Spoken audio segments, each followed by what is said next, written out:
What's up, everybody?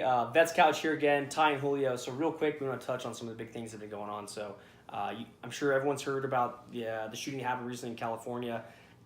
There's a bit of a political divide and also a racial divide that we want to touch on a little bit. I'm going to start by giving you guys the rundown of the facts. So facts based on what we've read. So coming from NPR and BBC, who is our favorite trusted resources, we don't follow CNN or Fox News or anything like that. So the shooter in Thousand Oaks, a guy by the name of Ian Long. Yes, I'm going to say his name. I don't really give a fuck if you agree or disagree with that. Whatever. So what do we know? The dude was in 0331 in the Marine Corps. He was a machine gunner. We have know a lot of machine gunners. We know just what they're like. We know what they're capable of. We know how smart they are. And let's clarify first, like, this dude's a Marine. We fucking love Marines. We consider them our brothers. He did an unforgivable thing. Yep. But I think we should use the knowledge of his background as kind of like a starting point for helping dudes like in the future. Definitely doesn't justify what he did though. No, by any means. We're just saying he's in 311 or 31. Sorry. Yeah, unforgivable. But we know what these dudes. We know what these dudes are like, and I think we can use that in the future to help out other dudes. So a little bit about his background in the Marine Corps. We know he'd been in trouble. There's many people who had been his superiors, his seniors, who said he was not a stellar Marine. The dude was a bit of a shitbag. He'd been divorced. He joined the Marine Corps in 2008, got out in 2013. Not even in the Marine Corps year, my man got married.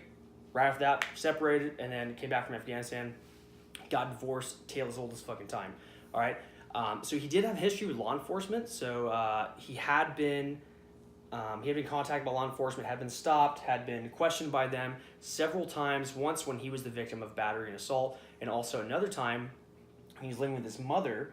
And the police have been called to his house to investigate what sounded like somebody tearing down his house. And according to the police and to the psychologist that was brought on board, he sounded irate. And not all there, like probably somebody super stressed out, but he didn't rate the 72-hour hold where the police could arrest him, bring him in, and then have him under psychiatric evaluation. So that might have been the big red flag, I think. You know what I mean?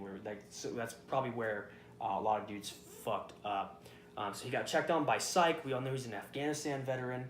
The big thing for me when it comes to this topic is he didn't apply for VA benefits, and so for me that sounds like either one narcissistic, lazy motherfucker, or side note.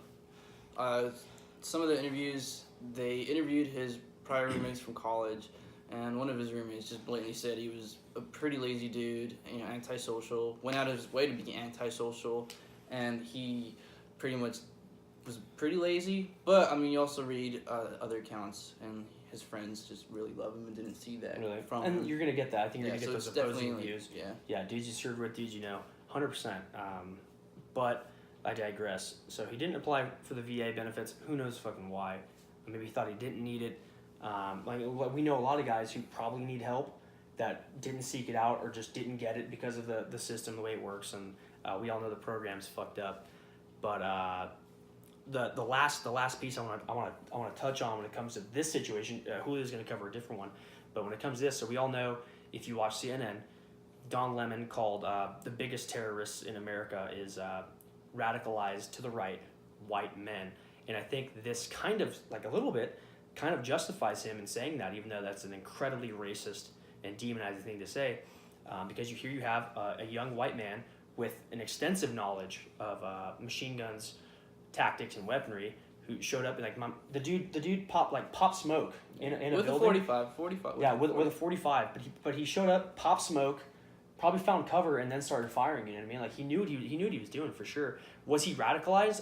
I don't think so. And so Don Lemon says, these are the biggest terrorists. And so what I want to leave you guys with is this dude a terrorist? I would argue not, because if you know what the definition of terrorism is, you know that it's a person or group who uses violence or intimidation, especially against civilians, to further a political agenda. We don't know enough about this guy right now to say he had a political agenda, but he killed himself. So to call him a terrorist is a little outlandish. It's a little outlandish. Definitely, it's a little bit out there. It's a little bit far left. Yeah, I would agree. Definitely, but definitely a weirdo. He definitely had dudes who said he was fucking weird, and people didn't trust him. So at the end of the day, I think it becomes like mental health. I don't want to say PTSD, because you can obviously have. I know many of our friends have post traumatic stress, and no, they don't go out and shoot people. So I don't want to bring mental health too far into this. We can make a totally another thing about that if you guys really want us to. And from there, that's what I'll leave you with. If you guys have anything specific for me about this situation, let me know in the comments below. I can touch on that. And then Julio, tell us more about the situation in Florida. Cool. So very recently, 2nd of November, last week, there was the Florida shooting, which we all heard about, and it just happened to be during pretty much like when the elections are getting ramped up, and so all you hear is a lot of elections. So a lot of people are saying this kind of went under the radar, but I don't think it did.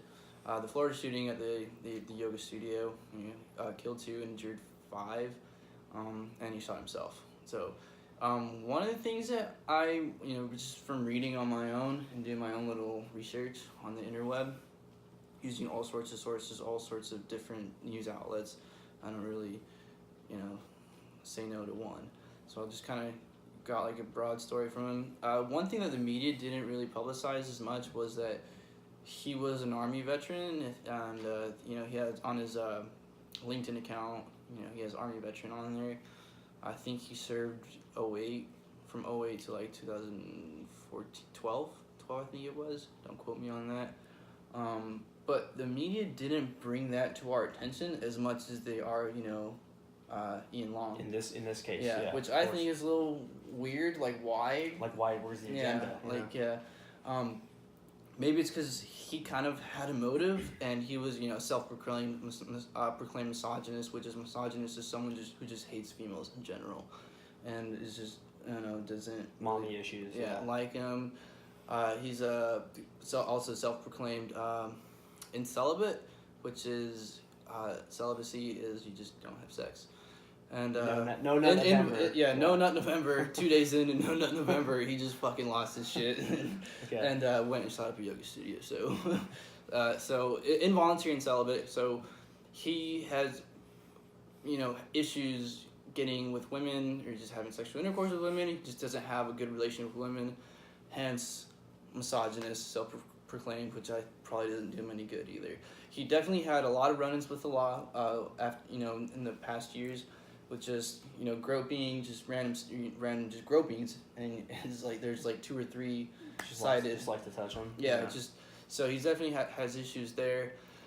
He made YouTube videos in 2014, pretty much saying how much he hated women, from where he started hating women. In his YouTube channels, I didn't see the videos. I think they took them down, but he pretty much just went over anyone that did him wrong. The Army, women, I think his family, apparently just pretty much just a little hate tube, just putting his stuff on YouTube like us, just a couple dudes. And I don't know, that that's pretty much it. He killed himself.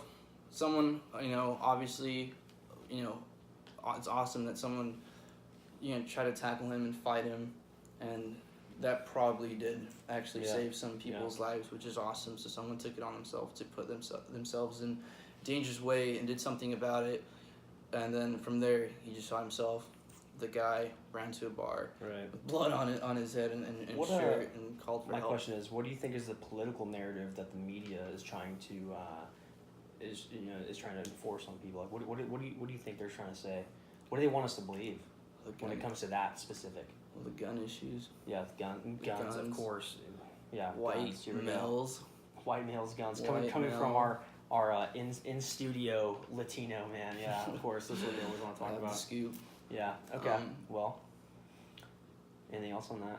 That's pretty much it. I just think how it's they're calling Ian Long a terrorist versus Scott Babers. It's kind of went under the radar. Now they're calling Ian Long a terrorist, which I think they literally did the same thing. Obviously, when I killed more people, but they both went in there with the same intentions. Yeah. Who knows why? I think we clearly have, not clearly, but it's more obvious why the Florida shooting happened. He had more cruel intentions, and obviously went to yoga studio probably looking to kill women. Yeah, that was his agenda more or less, and that's pretty clear, especially on the websites he posted on his blogs and whatnot. Okay. Yeah, no, I totally agree, and I think we can see some comparisons and some contrasts there.